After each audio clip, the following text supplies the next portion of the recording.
Be sure, and I mean just that, be sure to hit that like button. Share this content. Sharing is caring, by the way. Let's continue to grind and shine. Mama said that there'll be days, literally, just like this. Come on with it.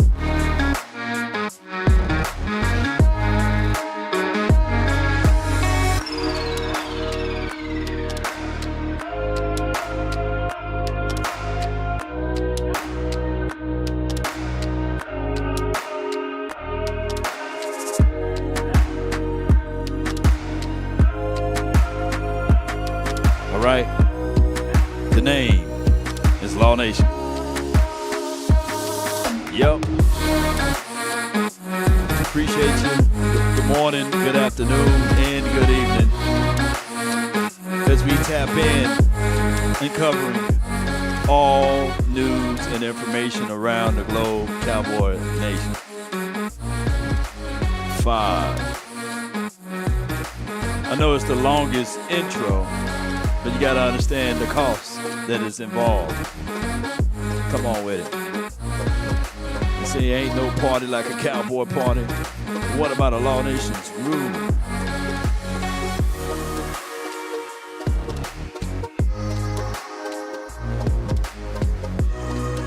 Five, 4, 3, 2, and 1. Pardon me if the title is not updated. It's Riggs. It's Riggs. I was trying to update the title, but the title didn't update. But disregard the title. If you are seeing the title, the Cowboys did sign a guy named Christian Matthews. He's 6'2", 195. If you go to my Instagram page, I got some video up on there, and it's me talking about his skill set, and it's better to be prepared for an opportunity and not have one than to have the opportunity and not be prepared. So we talked about those things, Cowboy Nation. But what I want to get at will be another topic line. And, of course, this is the video that's on the Instagram page. Appreciate y'all. I want to talk about Stephen Jones. He was on 105.3 The Fan. And I want to go over that with you guys. And we're going to talk about what he said and what it meant and what he mean and all of this stuff. And this may be a long episode. You know, I don't have a timetable to it. But I appreciate you guys. If you guys can tell me one thing, tell me something good. You know what I'm saying? All right. And let me know if y'all want it to be long or short. But be sure to hit the like button, share this content. Let that friend or that neighbor know where to go when it's time to tune in. Day business, what's going on back there? Yeah, just normal course of business, catching up on some meetings internally with Coach Shotty and Will and Jerry and myself, and typical off day.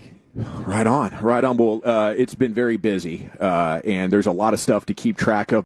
Put a 1 in the chat if the audio is straight before we get too far down the stretch here. It is 8:15 where I'm at. Still sunlight outside, so, and I know my circadian rhythm and all of that good stuff. I know most of you guys are used to me being earlier, but you know it's still early here. Appreciate you guys so much. All right, so let's get it. Let's get it, and you guys are able to hear Jerry Jones' brother. Oops.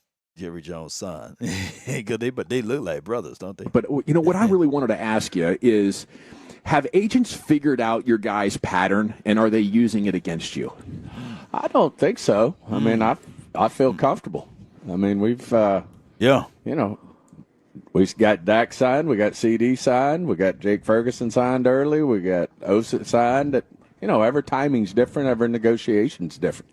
Well, I guess So I don't think there's necessarily any type of thing to figure out here.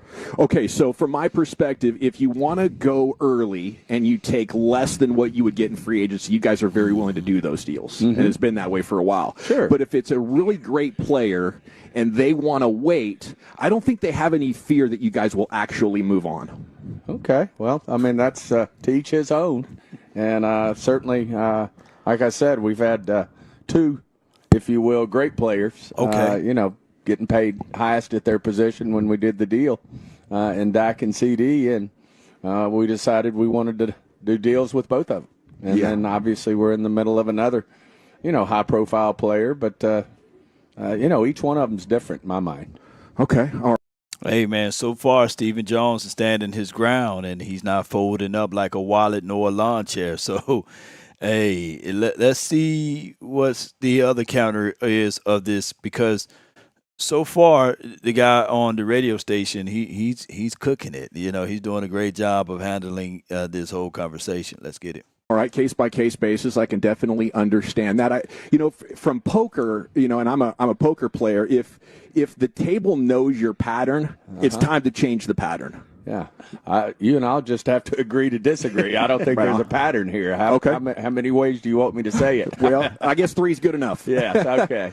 Okay, so then my next question, just team building wise, is why not? I mean, with all the good players on the team, why not pick one of these years to say, let's throw another $30 million at this thing and shore up all of our weaknesses and really go for it? Right. I think the teams in today's NFL that are winning it don't have the holes that maybe they did in the 2000s. Like, there were a bunch of wild card teams getting it done, but I don't think wild card teams are getting it done anymore, Stephen. Sure. I think, the question. Hey, that's a good question right there.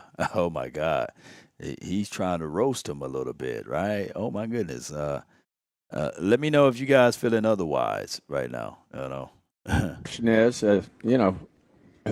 when you talk about $20 or $30 million, the question is, does it go to Jake Ferguson and any other guys that we want to sign versus what might be available out there? And we make a decision that we want to go internally versus externally. That's a decision that we have to make. And, at the end of the day, over the course of a 5-year period, every team that spends to the cap like we do is going to spend the same amount of money. Can you push more into 1 year and leverage out and push out? Of course you can. But over the course of a 5-year period, every team, there's a salary cap, and every team's going to spend to it. Yeah, and I think that's fair. I think Philadelphia is really an outlier, so I wouldn't ask you to do something like that. But are you guys resistant to a yo-yo of like, we're going to spend a bunch here, we're going to clear dead money and get a good draft pick? Does that strategy not make sense? Well, it can in the right situation. I just think I don't think there's very many teams out there that are one player away. And, I think you have to manage your team. You have to strategize on what you want to put together. And, we feel like we've checked a lot of boxes in terms of internally thinking that we have, filled the holes that we need to fill to be a great football team. There's a lot of word salad. But let me address this and put some dressing on what he's saying. I think the Cowboys operate out of comfort. Let me say this again. The Cowboys, ladies and gentlemen, they operate out of comfort. When you look at other teams, they operate out of, hey, I may not have my job next season, or I may not have my job at the end of my contract when it expires. Well, the Cowboys general manager and front office and all of these positionings, they operate clearly out of comfort, so there's no ramifications on whether or not they can succeed or not. So they can do the safe movement. They can do these type of games. Whereas if this was any other front office and you got Michael Parsons, who's giving you north of 90 pressures and right at 13 to 14 sacks per season, shoot, you as a general manager, you will be figuring out how to sign him first, opposed to signing ancillary pieces. Not to take a dump on Jake Ferguson or Osa or anybody, but they are considered ancillary compared to what Michael Parsons brings to the table. And we just operating in that particular fashion.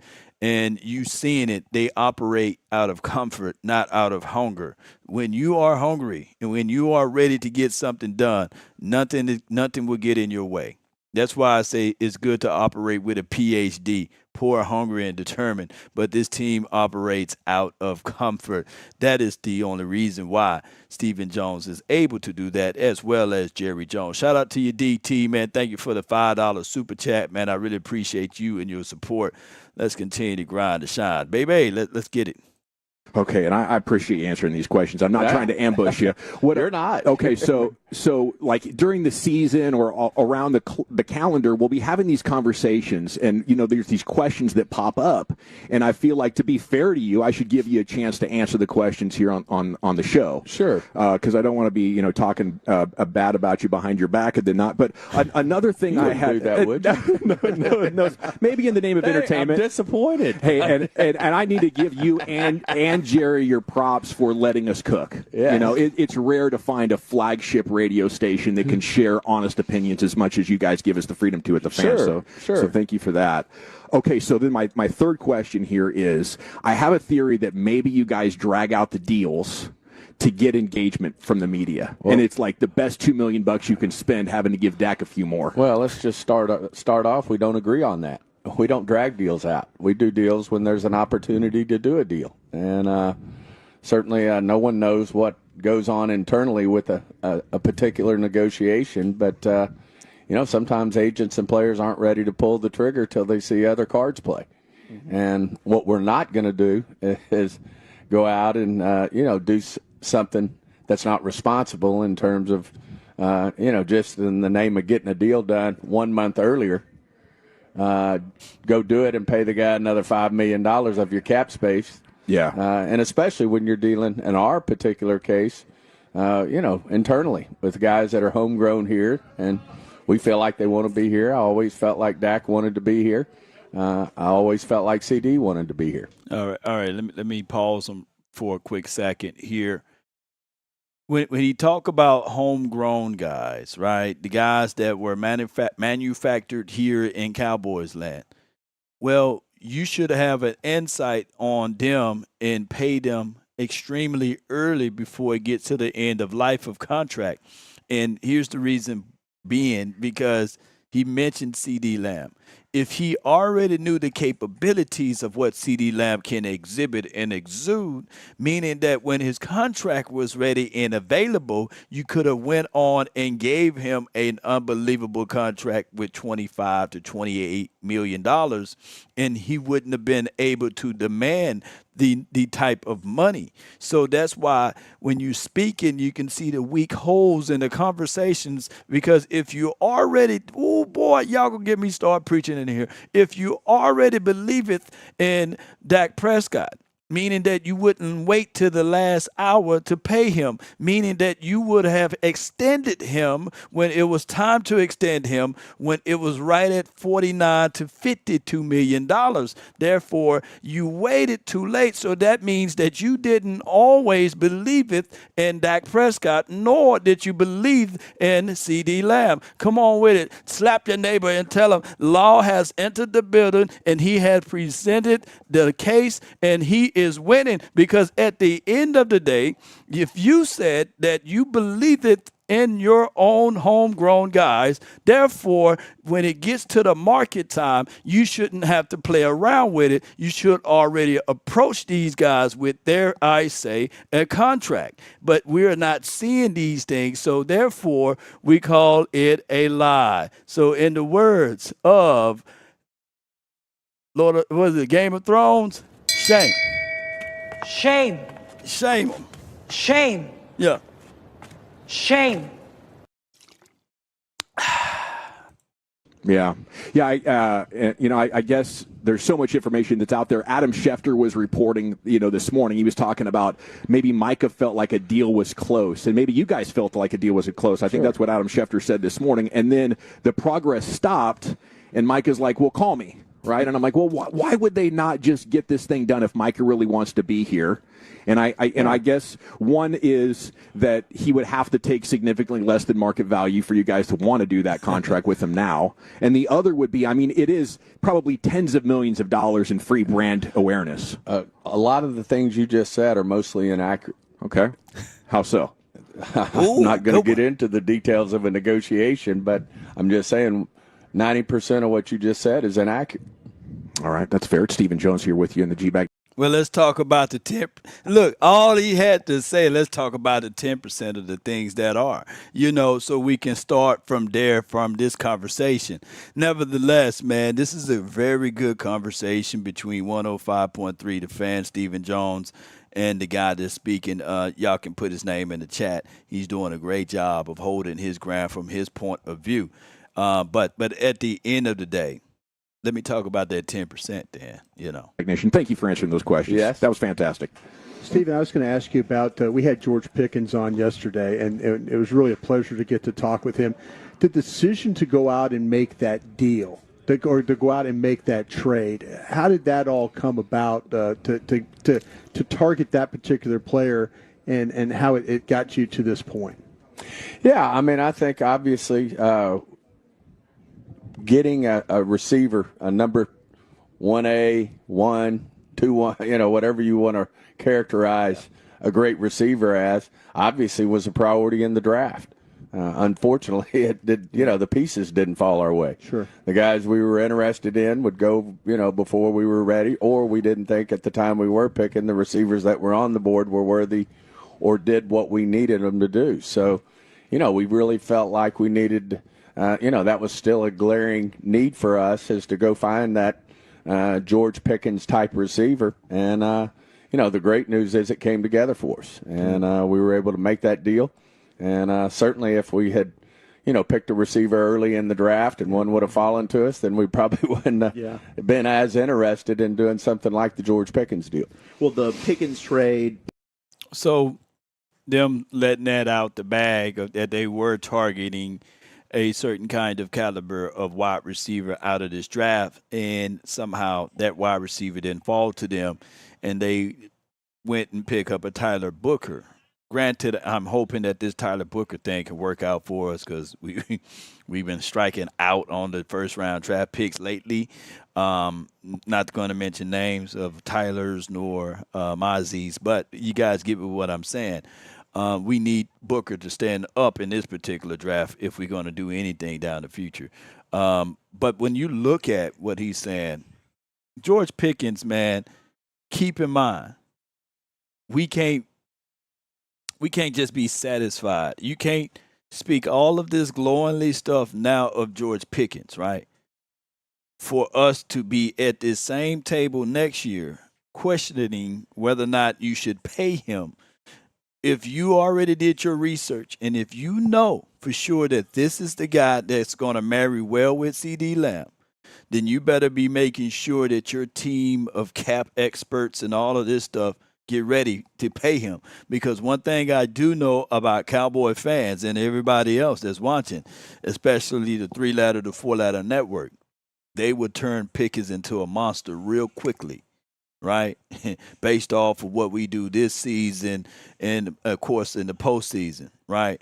So it's a very thin line between this and that. But I'm telling you, we've seen this storyline before. So if you're going to say you're going to give yourself praises on it, you better be sure to be ready to get that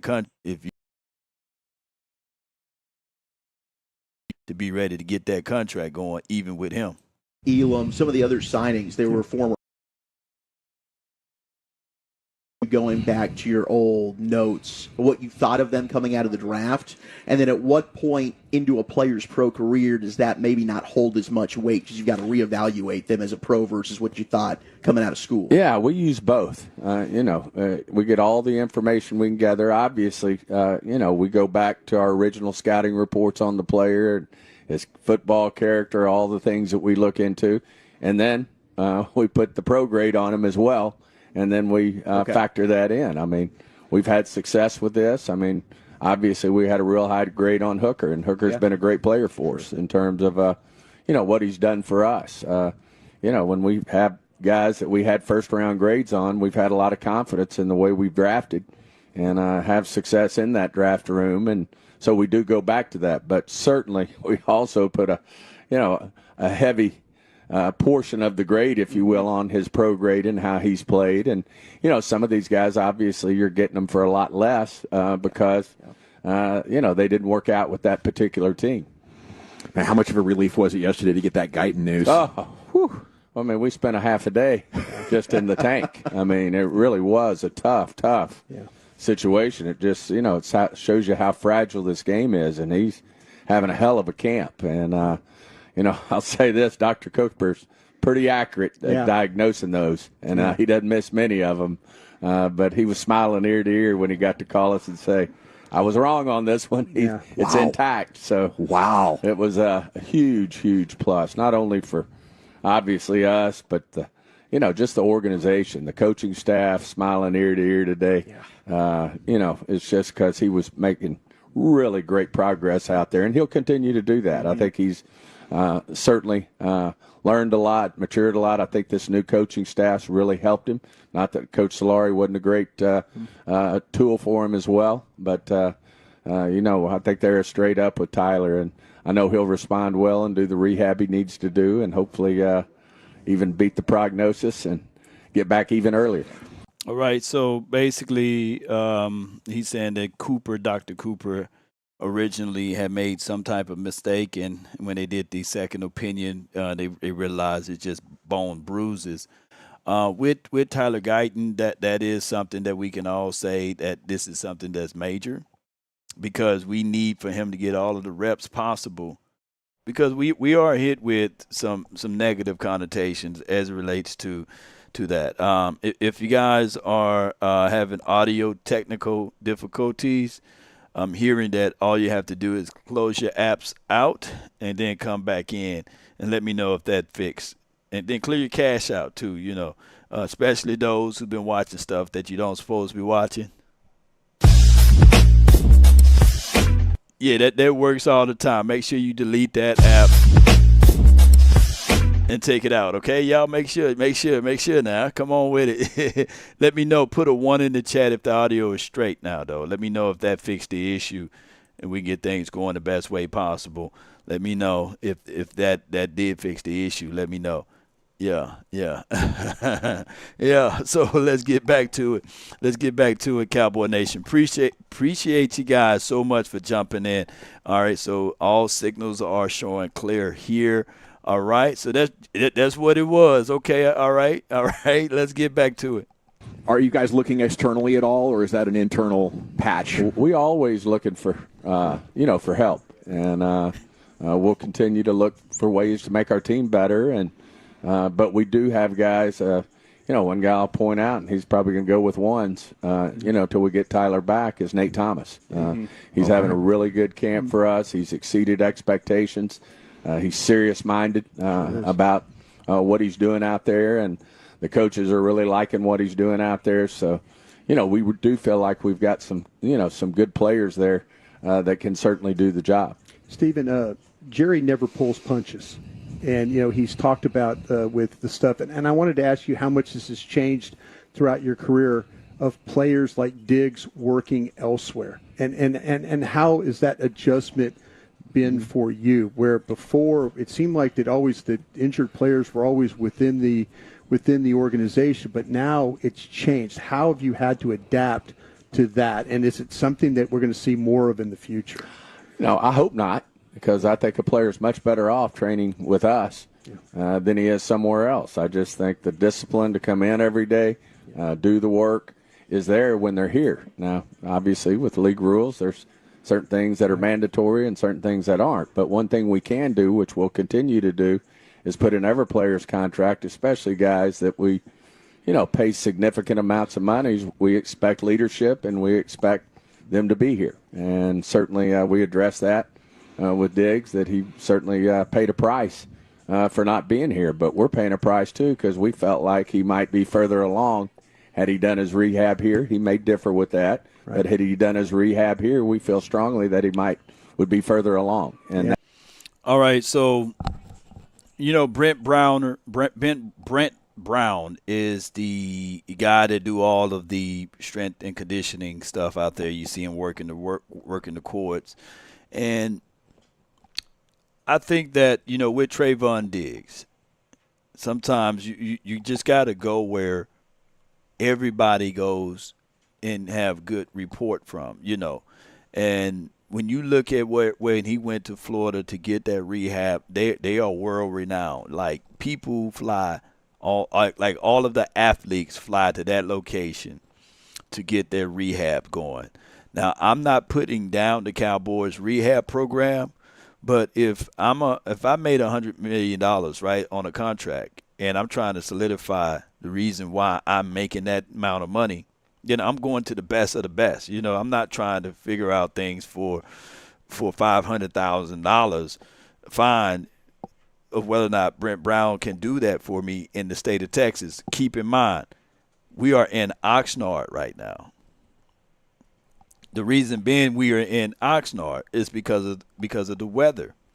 It's too, excuse my French, I know it's late, but it's too damn hot to be outside every day in Texas. You would die out there if we talking about having training camp outside in Texas, where average degrees is right at 110 or 100 degrees with all of those pads and those helmets on. You will not survive, and it's not good for your body to train all day inside the facility. So the Cowboys did the biggest thing, the best thing is to go train in Oxnard, right? So that's what Trayvon Diggs did, the same thing. I'm going to go recovery. I'm going to work out in Florida. So that's just for what it is. Let's listen to more of what he has to say about this. That's in the best interest of the team and the organization, and comes with getting a big contract, right, which he received. Yeah, I know from my own personal experience of working with Brett Brown, with working for you guys, that he's one of the best in the league. And so I couldn't imagine being somewhere else. But is there differences? Does players have differences, you think, with your training staff? Is that kind of why they're maybe going elsewhere? I mean, other than Diggs, everybody was here. Sure. So I don't know who you're talking about other than Diggs. Well, Diggs, I'm saying with Diggs, though, do you think there was a difference there? Do you think there's a difference in? I think every player is different, Brian. Yeah. I think obviously when we sit down and we talk about paying a player, giving him a big contract, this is discussed at length with the player and the agent. And so we do have expectations. And by the way, he's the only guy I know of that wasn't here doing their rehab because they feel like it's in their best interest. Yeah, were you as surprised as we were that he was willing to just leave that money on the table? We were all just taken aback by that. I mean, he was notified. He was told. He was. It wasn't a surprise. He knew when he missed the first day. You can imagine Coach Schottenheimer was, really wanting him. He said, "You don't want to lose this money." You know what? People let out things that they want to let out. There's a lot of clauses on a lot of people contracts, right? There's a lot of bonuses. There's a lot of accelerators on contracts that don't get leaked out. But when it's time to get stuff moving and stuff leaked out, yeah, you leak it out. Meaning that, you know everything about this contract. But when Cooper Rush needed those few snaps to get $500,000 or whatever money it was, we didn't know about that part, about that, So at the end of the day, I get it, right? Is it petty? Yes, to a degree. But Brent Brown is a real good strength and conditioning guy. He's a good guy, got a great program. But Trayvon Diggs sitting there saying, hey, I need to go where it's world renowned, right? I need to go where the best of the best fly in to go make sure that they put in their body to the best to get the best results. Now, it goes back to this point. Everyone have a reason, but results are what matter, right? We'll see. Here's the other side of the equation. From a strength and conditioning aspect of it. And I'm not throwing any knives or any shade at Brent Brown. But let's not act as if, though, the Cowboys been the healthiest team in the last 10 years. We've been having significant injuries, whether it's the calves, whether it's the hamstrings and things of like that. We've been having certain injuries that's been reoccurring on different players and on different seasons in the same category. So I'm not shooting anything at this strength and conditioning coaching here, but let's not act as if, though, we have the best in the business. I'm just putting that out there. And don't come shank me with the butter knife, Cowboy Nation. I have to tell y'all the truth. Yeah. That's a lot of money you're talking about. And, he made a conscious decision to do it, and we have to respect that. That's his certainly in the CBA that he can do that. Man, you guys, it looks like you just nailed this pick with Ezeraku in the second round, and I love this story of Aaron Whitecotton on the table for him at 12. How surprised were you 32 picks later? Well, we were surprised, and really, believe it or not, that's not, it was just a blinking light, and we were thinking receiver, we were thinking a lot of different things, but when you have a player that you have rated highly, and they fall to you like that, then you that's when we've made our best picks. I mean, we weren't thinking receiver when we picked C.D. Lamb, but he was a blinking light up there in terms of, being a great player. Same thing with Micah. When we drafted him, there's just some guys you have to take because the grades say you take them. And of course, the great thing about Donovan is, as good a football player as he's displayed out here, he's a better man. And does everything the right way, works his ass off. Everything's a plus with him. Was that no doubt? Donovan Ezeraku, they were pounding the table for him to be here at the 12th spot. So, granted, we get him in the second round. He's one of those guys that you can literally say to yourself, man, he got speed to power, got agility, got things in his tool belt that's very much so necessary down the stretch. So, kudos and credence to him, right, Cowboy Nation? But there is another thing that we definitely and we better not do in this situation. Hear me out. I've been saying we don't draft to complement. We draft to replace. And I hope that the front office is not thinking as if though when we start to look at Donovan Ezeraku that he is the replacement of Micah Parsons. He should complement Micah Parsons. So let's not get down that stretch and thinking of those type of things. Report about Jadon Blue, and I don't know if you saw it or not, but talking about him in the organization, someone saying he was lazy and all that. That to me holds absolutely no water at all. With I don't know where Glenn Smith gets these things like that, but nothing from the Cowboys side of things ever like any negative of what Jadon Blue. You're just getting to know the kid, really, right? Well, whenever a lot of these guys come from different cultures, different environments, and then they have to adapt to what our culture is going to be. Obviously, our culture's changed with Coach Schottenheimer. Sure, and so he has expectations, and these guys ultimately get a feel for what it takes to be a pro, what it takes to be a Cowboy, and what we expect. And we're not going to talk about those things, but I would say there's always a couple of players, 3 or 4 players that are just figuring it out in terms of what the expectations are about being a pro, and that comes with the territory. What was it about Ferguson that made you guys want to go ahead and make the deal, especially after last year's a little banged up? But I guess there's a confidence that moving forward he's going to be highly productive. Well, before they get into the Jake Ferguson conversational piece, I think the Cowboys did a great job on going ahead and proceeding with Jake Ferguson.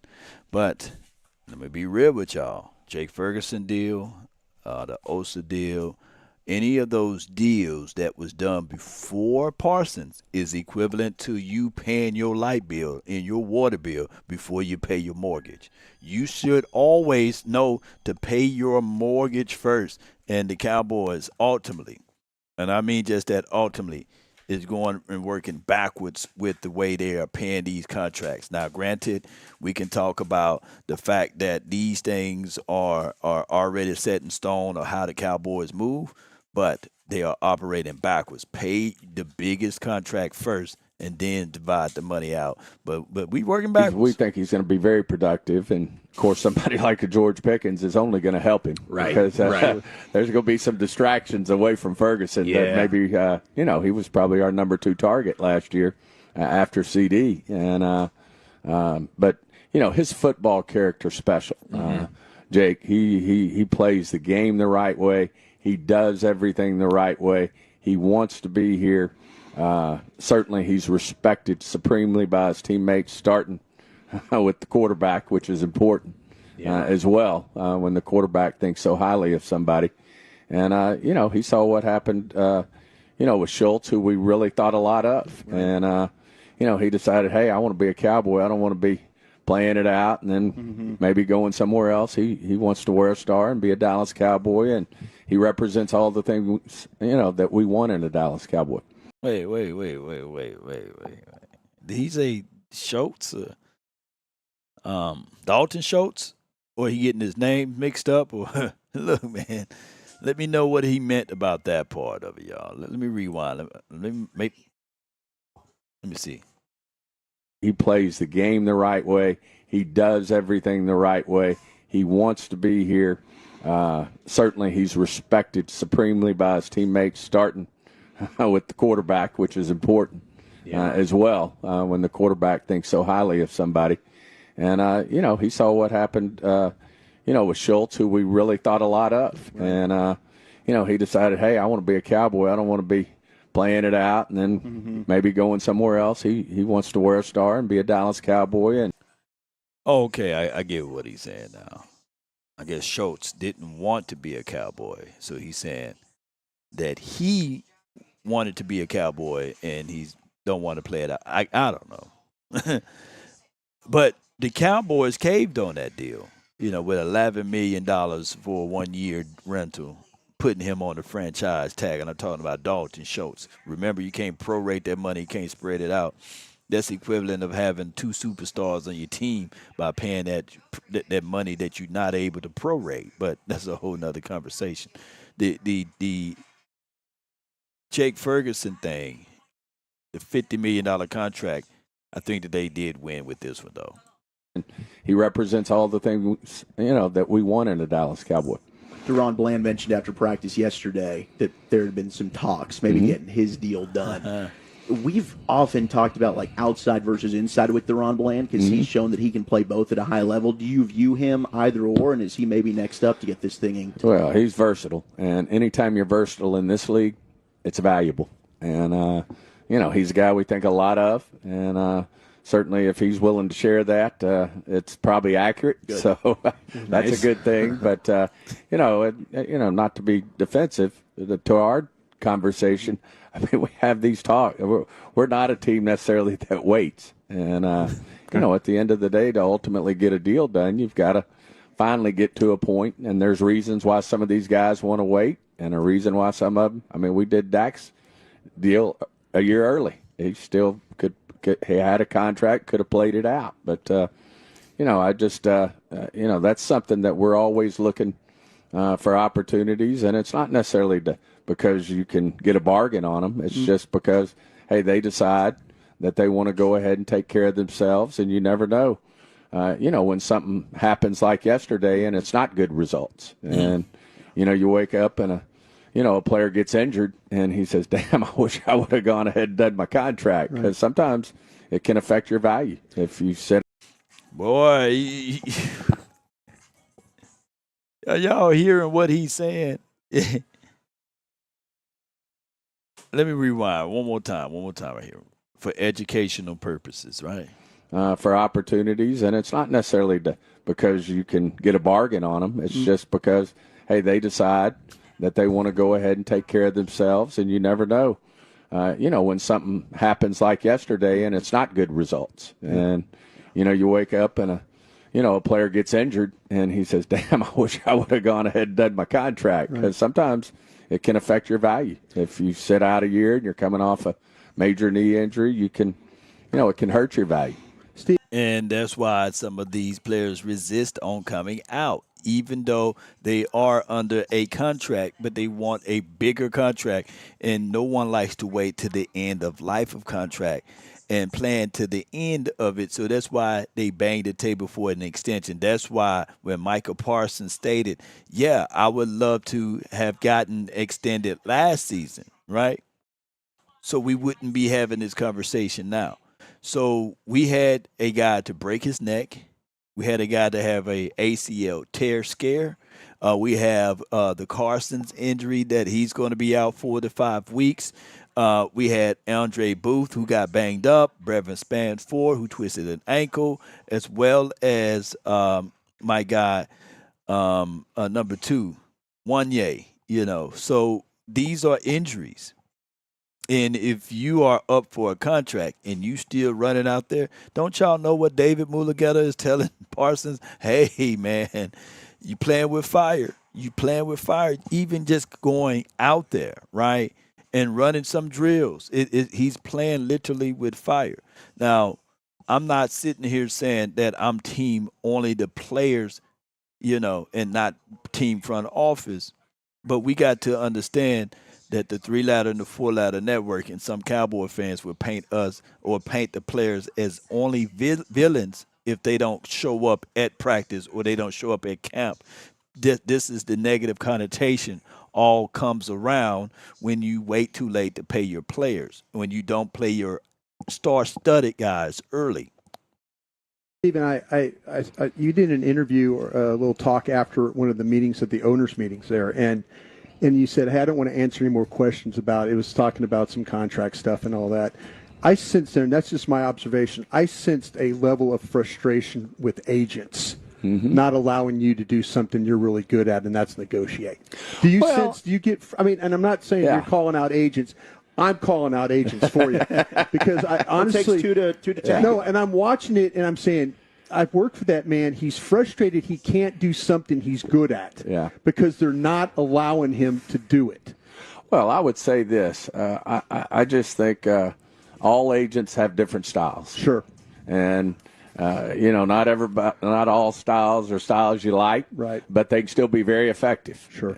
And so, I just, at the end of the day, in my mind, and I think in Jerry's mind, these agents work for these players. And the player has to decide what's important to him. Right. And I do think these agents are very, very smart. I think they understand it now more than ever. And y'all hear that a little bit, man? I ain't beating up my guy Ryan Broader's Crown Media, but that had a little. Yeah, look, kiss it up, man. Look, wait a minute now. I have to let me hear it again. Let me just rewind and hear it again. I'm just hearing. Do you wait a minute before I go further into this detail? Do you hear what I hear? With agents. Hold on. No, here you go. Yeah. Happens like yesterday, and it's not good results. And you wake up and a player gets injured, and he says, damn, I wish I would have gone ahead and done my contract. Because sometimes it can affect your value. If you sit out a year and you're coming off a major knee injury, it can hurt your value. Stephen, you did an interview or a little talk after one of the meetings at the owners' meetings there, and you said, hey, I don't want to answer any more questions about it. It was talking about some contract stuff and all that. I sensed there, and that's just my observation, I sensed a level of frustration with agents not allowing you to do something you're really good at, and that's negotiate. Do you get, and I'm not saying you're calling out agents. I'm calling out agents for you because I honestly. It takes two to tango. No, and I'm watching it and I'm saying, I've worked for that man. He's frustrated he can't do something he's good at because they're not allowed. Okay, so he said he's good at contracting. Okay, all right. Wait a minute, Brian. Hold on, let me see us. Allowing him to do it. Well, I would say this. And the agent not allowing him to do it. I just think all agents have different styles. Sure. Okay. And, not all styles are styles you like. Right. But they can still be very effective. Sure. And so, I just, at the end of the day, in my mind, and I think in Jerry's mind, these agents work for these players. And the player has to decide what's important to him. Right. And I do think these agents are very, very smart. I think they understand it now more than ever. And I think they have to lay it out to the player, and then the player has to make a decision of where do I want to go with my business here. Right. And do I want to push the envelope? Am I willing to be, Dak's the ultimate guy who was willing to bet on himself every time. And he just wasn't concerned about it. There's other guys who want to get the business in the rearview mirror and get it behind them. Both ways are can be good. And so Man. I'm going to say this again. And shout out to Boss Cowboys Sports, man, that's in the building. we got a chance to talk to the father of Prescott many of years ago on the first contract. And yeah, betting on yourself do sound like a real noble thing. Like, oh man, he's betted on himself.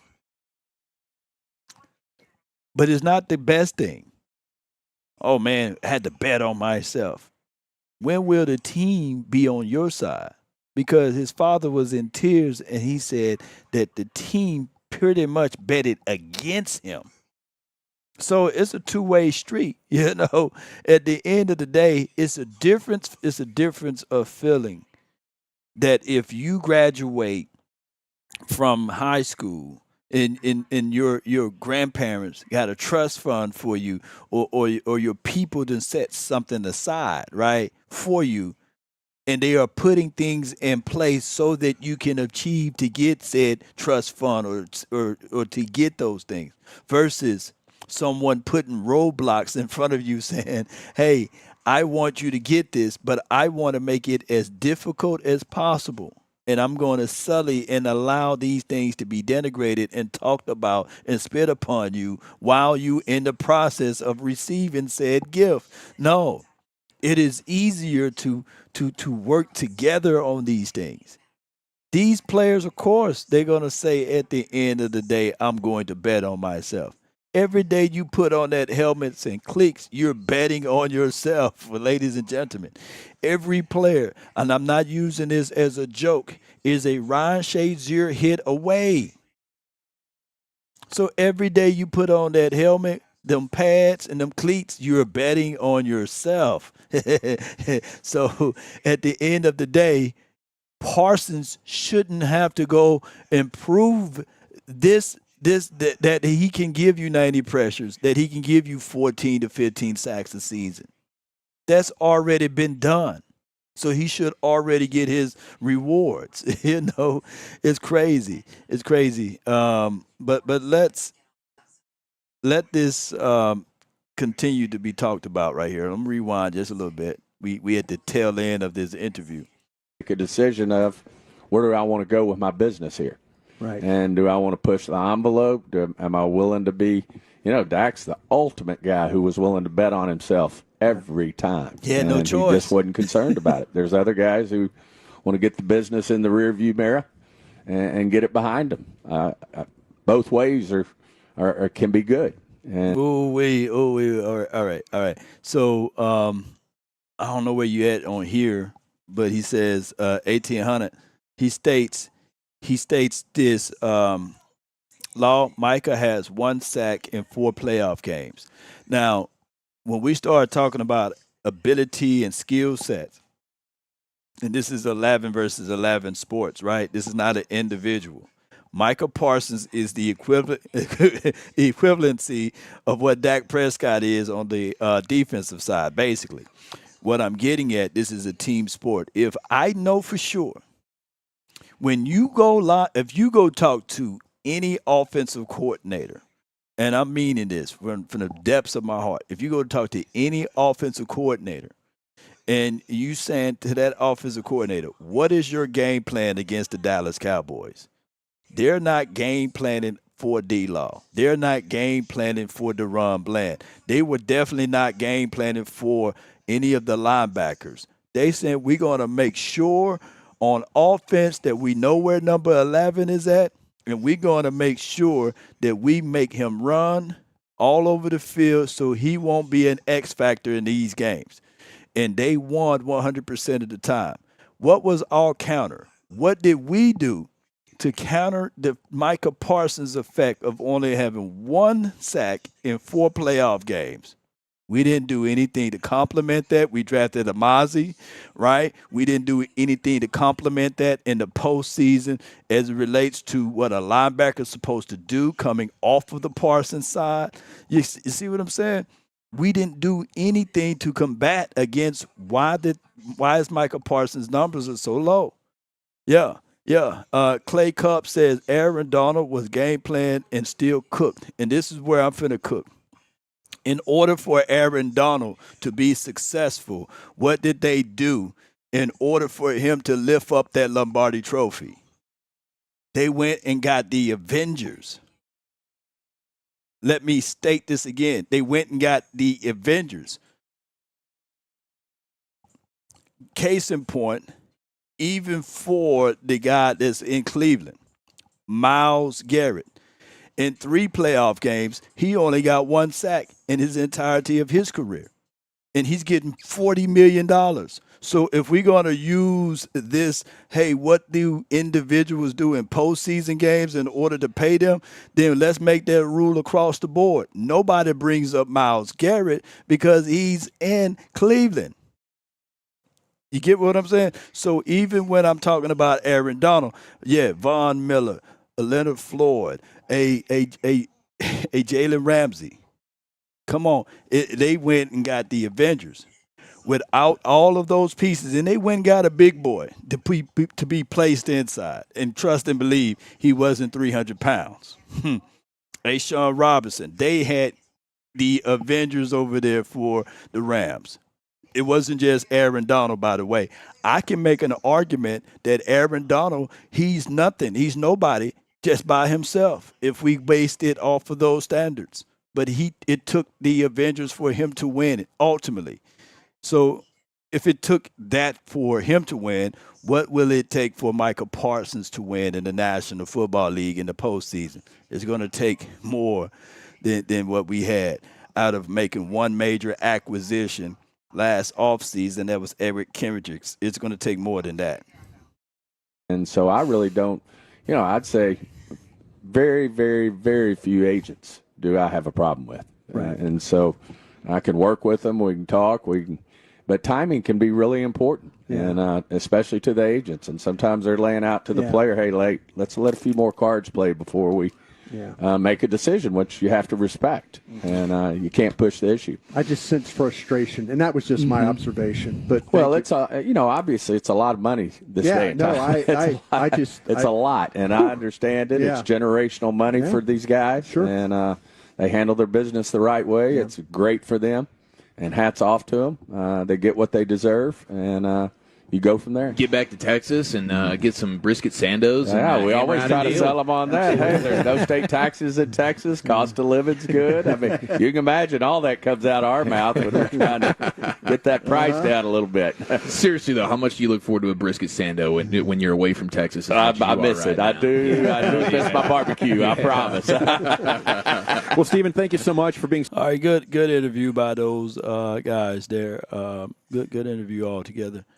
On breaking that part down, Cowboy Nation. Let me see if I can find this one right quick. We're going to play this one. And this is shout out to Brandon Laurie. I think he does a great job of gathering content and gathering information so that we can repurpose it. So give him a follow and a share on Twitter. This is Adam Scheffner on Michael Parsons' deal. And we can all argue that this is a situation that it can foresee that this is like an ongoing trend, whereas we can say that a deal is close. We get to this conversation piece, and then they push it out. Let's listen to what he had to say. That whole situation. I would say right now we're nowhere on that deal. I would say right now, Ty, we are further away from a deal in late July, early August than we were in late March, early April. The two sides have gone backwards, not forwards. I don't think they're speaking very much these days, if at all. There was communication in late March and early April when Jerry Jones and Micah Parsons were sitting down and discussing a deal and making progress and tracking towards getting that deal done. But this negotiation, when it was a negotiation, has gone sideways because it's not a negotiation right now. There's really no conversation about getting a deal done.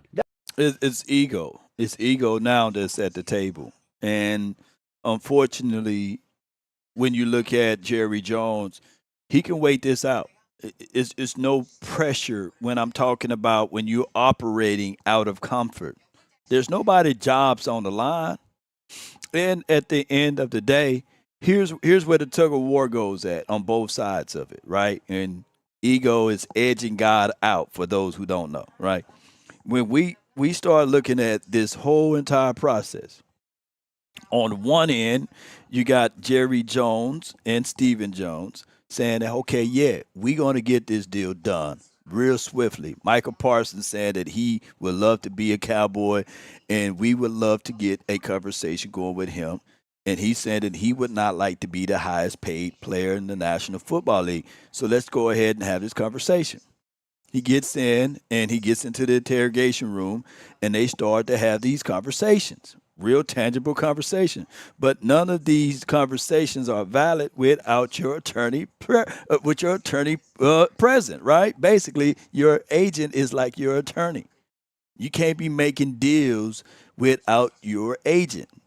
Micah Parsons probably went smiling ear to ear and took that information back to David Mulugeta. And David Mulugeta was like, yeah, this is cool and all, but here's the problem. This is where you can't go.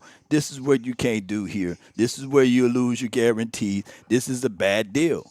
That is what the agent's supposed to do, is give you the real raw and uncut stuff and let you know that these guys is flugazing this in this contract. No flugazis, baby, you know.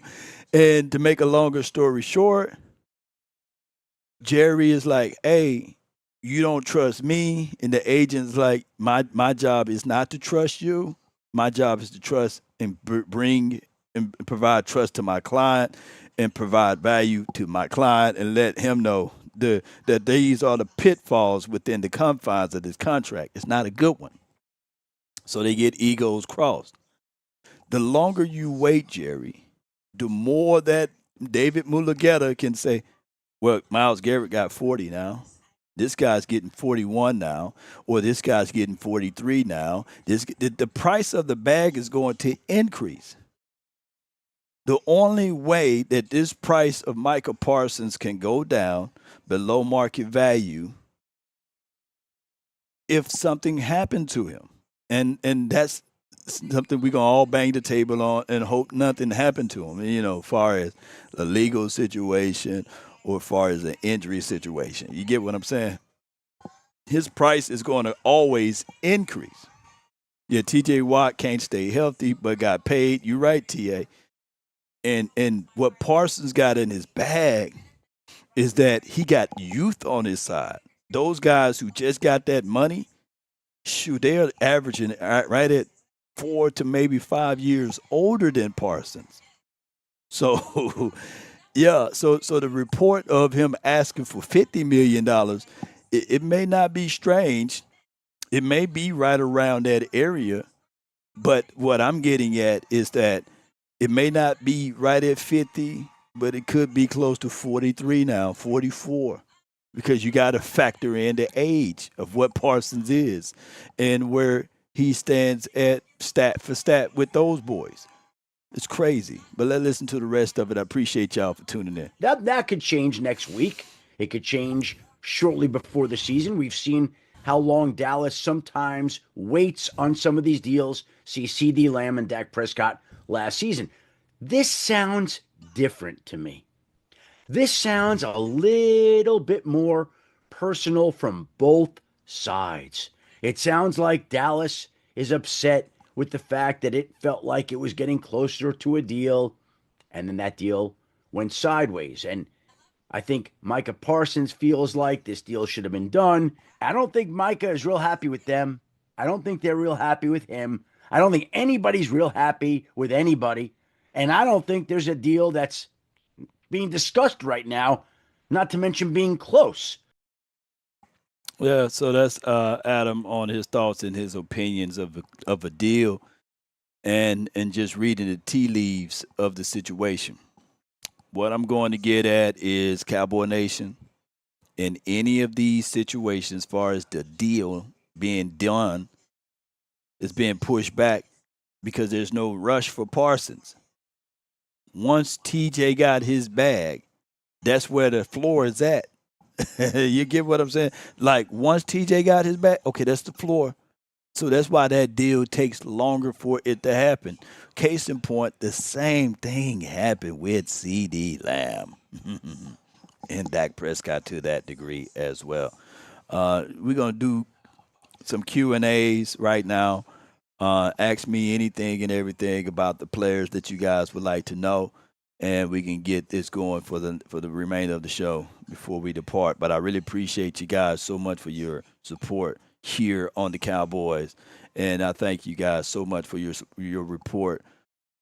support on helping me get out here to Oxnard. I really appreciate that. Shout out to you, Bruce Banner. Appreciate you, Don Harris, Seabass. Appreciate y'all so much for jumping in. All right, Clay, we have plenty of money on money. Fam, the cap rises yearly.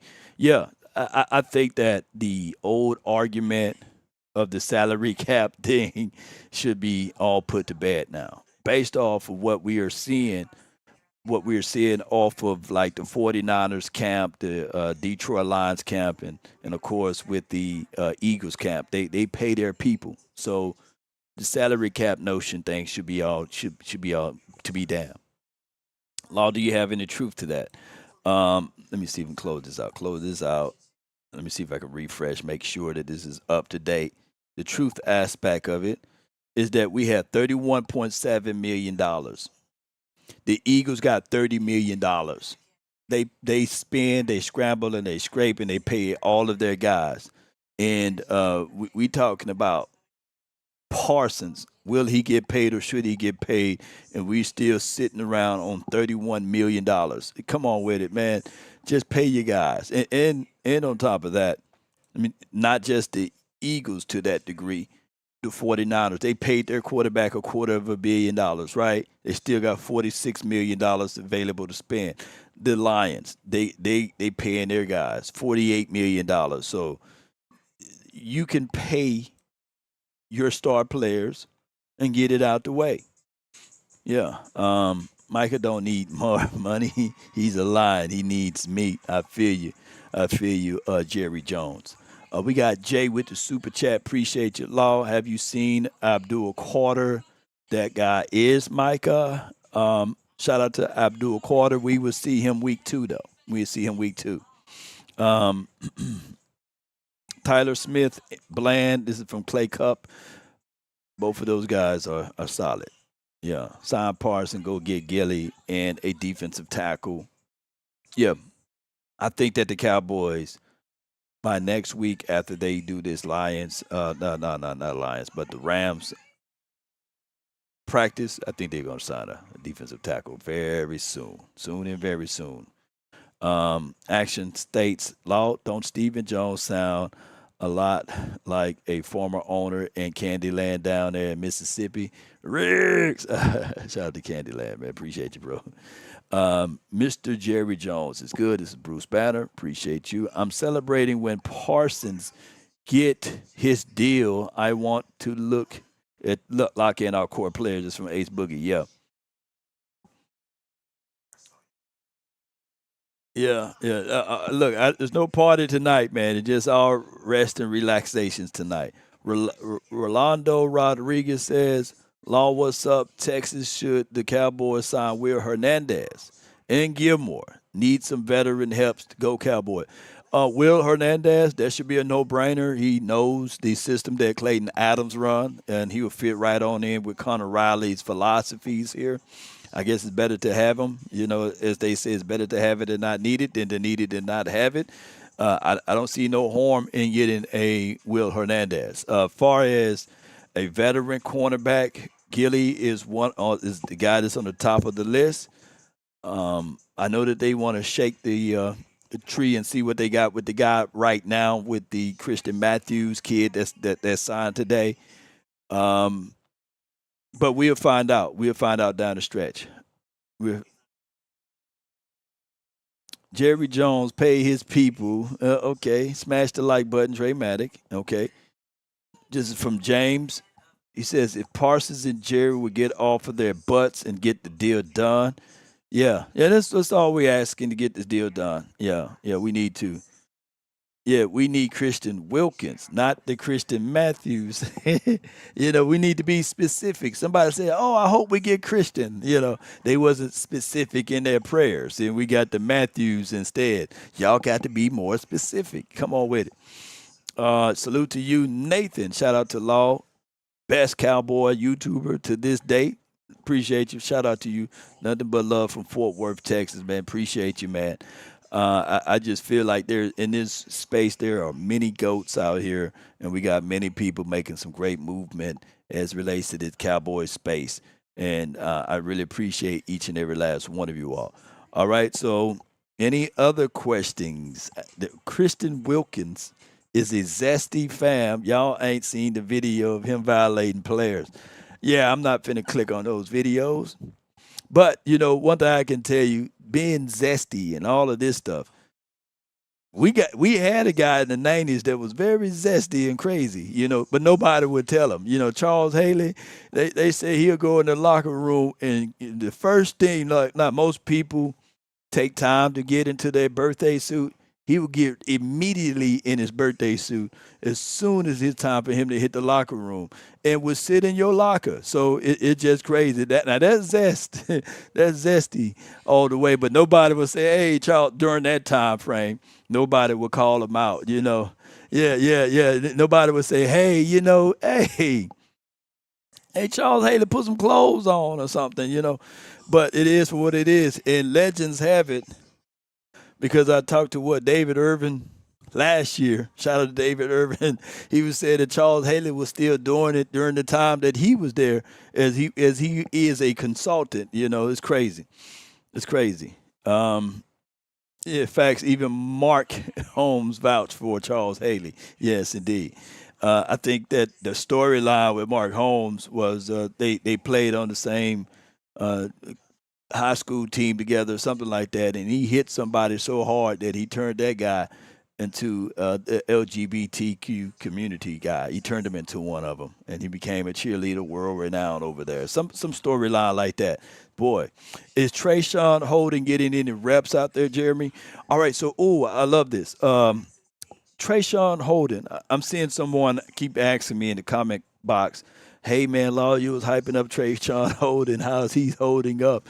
I think that it goes back to this deal here with Trayshawn Holden. I love the way Boss Cowboy Sports broke it down. This is the gladiator sport. He gonna have to win his freedom papers or freedom when he get into preseason. He's gonna have to catch a spectacular play. He's gonna have to turn up in the preseason game. He got a guy already in the building that's vouching for him, and that's Junior Adams. He coached him a little bit at the Oregon State. So he got some people, he got some sponsors in the building, but he still got to turn up when it's time for the preseason game to hit. Yeah. Yeah.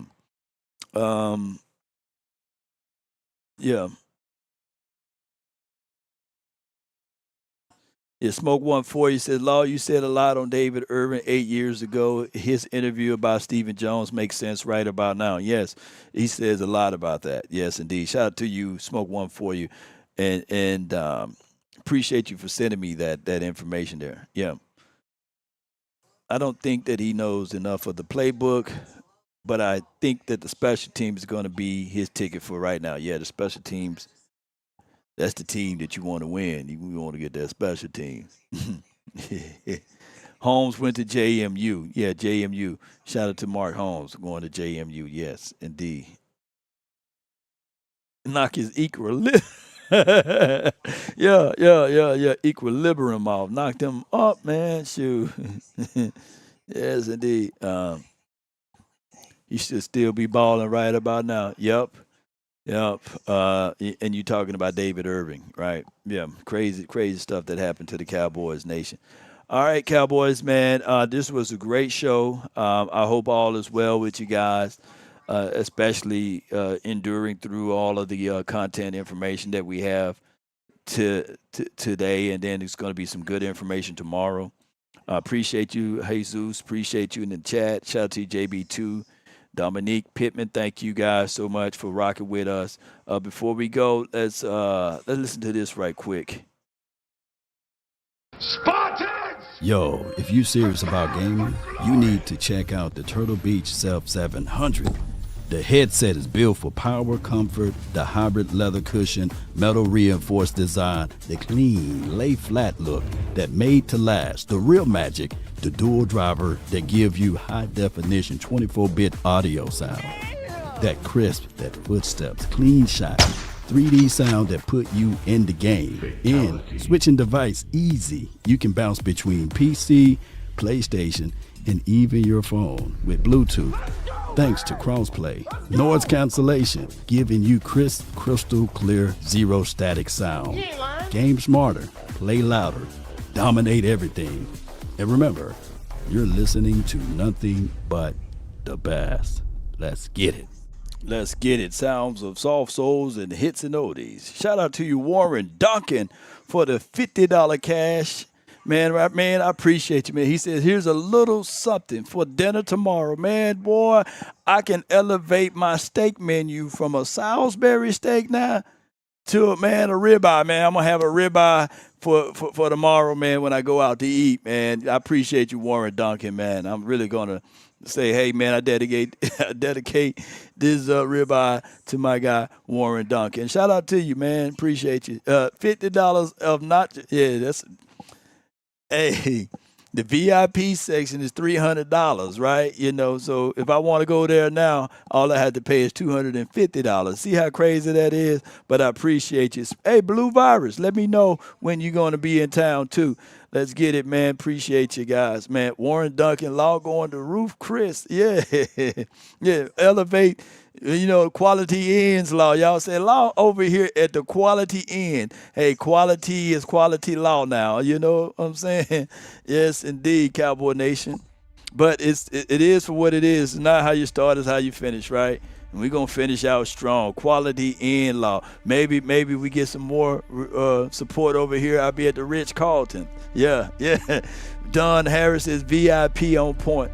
Let me not talk too badly about the Cowboys. Don't want Cowboys communications come knocking at my door again, you know. All right, so will there be any live streams tomorrow? FBI, open up! Crap. Hey, wait a minute. There will be some content that you guys can utilize and use tomorrow, and I really appreciate you. I'm like that prize fighter. We're going to continue to swing even when we're down. We're going to continue to fight this out. Yeah.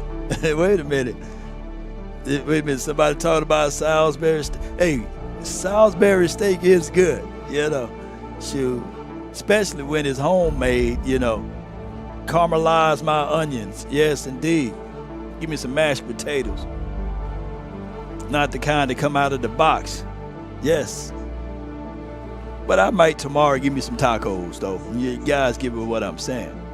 Roll them tacos. But we're going to continue to fight. They state this: when you're up against the struggles, meet it squarely face to face. Lift your chin, set your shoulders, plant your feet, and take a brace. When it's vain to try to dodge it, do the best that you can do. You may fall, you may conquer. See it through. Black may be the clouds about you, and your future may seem grim, but don't let your nerve desert you. Keep yourself in fighting trim. If worse is bound to happen, in spite of all that you do, remember, running from it will not save you. See it through. See it through, Cowboy Nation. And that's what we doing out here.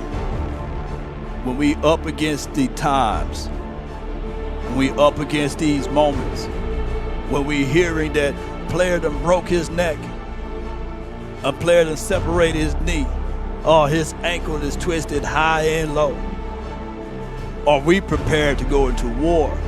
I tell this all the time to those new players out there. Have that PhD mentality, poor, hungry, and determined to make something happen. And be prepared, because they will say you're lucky. They will say you are the lucky one. But no, Luck is when preparation meets the opportunity. It's better to be prepared for an opportunity and not have one than to have the opportunity and not be prepared. And if you want a thing bad enough to go out there and fight for it, to work day and night, to give up your time, your peace, and your sleep, if all of your desires of it makes you quite mad enough that you don't get tired and it makes you hold everything tawny and cheap, if life itself seems empty and useless without it, and all that you scheme and dream is about it, if you will gladly go out there and sweat for it, fret for it, or plan for it, or lose all terror of your beautiful mind, if you would simply, just simply go after the thing you want with all of your capacity, strength, sagacity, with faith, hope, confidence, and stern pertinacity, if neither cold or the poverty or the famish of fame or the sickness of body or brain can turn you all away from the things you want, if dogged and grim and besieged and beset with the help of Almighty in the quality and law, you will get it. That's been my time. I really thank you all for yours. And remember, you're listening to nothing but the best. Let's get it. Right. I want my flowers while I'm living. I ran up a check, I might do it again. Enemies close, had me thinking they're friends. 10 toes down, I'll be free until the end. Crib outside the city, I don't feel safe in my hands. Took so many years, I'm just waiting for the wins. I'm in debt to no one but the one who took my sins. I do it for real, there's no reason to pretend. If I do it once, I do it again. Add it up, bankroll, euro, peso, add it up. I'm just doing me, everything is on me. Oh, you matter what? Add it up. Nobody coming to see you, Otis. Add it up. I'm just doing me. Everything is on me. Yeah, let's get it. Add it up. Told her if it's all me, everything is on me. Gon' back it up. Matter what? Told you I'ma do me. Why you hating on me? It's not adding up. That motherfucker do roll like a Mack truck. Country heart. I'ma cop a farm and go act up. Lot of scars. I was cold hearted, now I'm back up. Keep it real. I do this once a month. I don't rap much. I just take the money and go stack up. Only buying car to get tatted up. All that other bull, it don't matter much. You only climb me, I put the ladders up. No fault, I done doubled up on the workload. I think I fell in love with the bankroll. Pray up, get money, then we lay low. Add it up, come on. Bankroll, hey, yo. Peso, yeah. Add it up, I'm just doing me, everything is on me. He needs some milk. Add it up, yeah. Come on.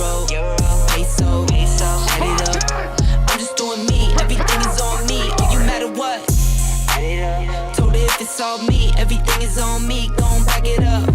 Matter what? Told you I'ma do me, why you hating on me? Shout out to you, Bruce Banner, Blue Virus, Sadiq Charles.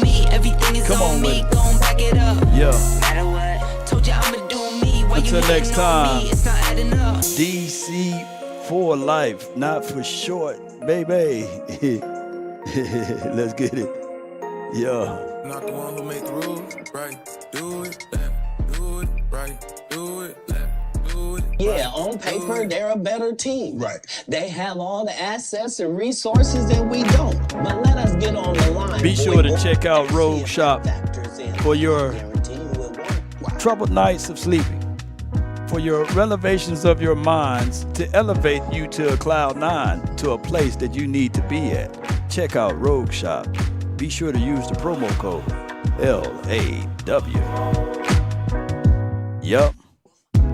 Take a drag of my cigarette. Breathe me out, breathe you in. Sounds of soft souls and hits and oldies. Yeah. Take a bite of my burger, babe. Save the last bite for you. And you. Shout out to I Am Awake, Jerry Jones, Warren Duncan. Yeah. The longest outro in the land. Stanger, baby. Stanger, baby. Don't let the street lights play it too. I'll follow. Don Harris, appreciate you. Whatever you do. Play it too.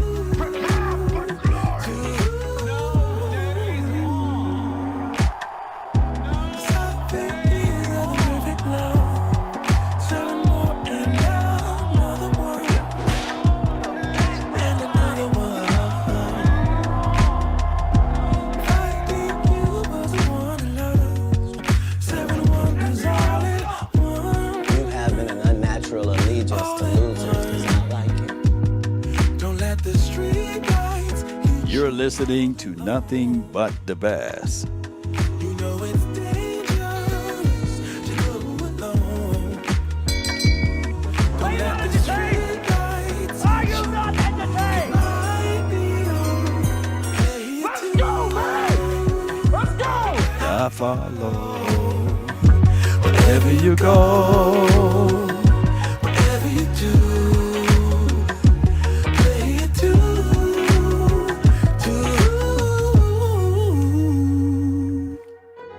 If a paper crane can fly, All I ask then is when you lay your head on that pillow, that far. I gave you everything I had.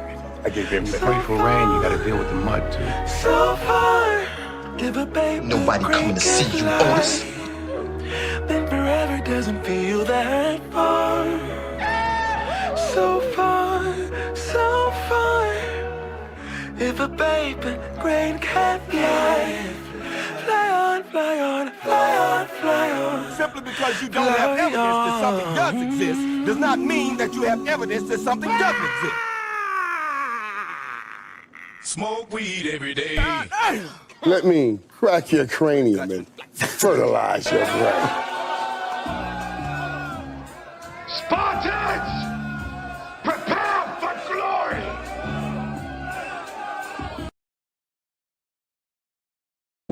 Dread it, What more Run do you from want it. from me? destiny arrives all the same. And now it's here. Or should I say, I am.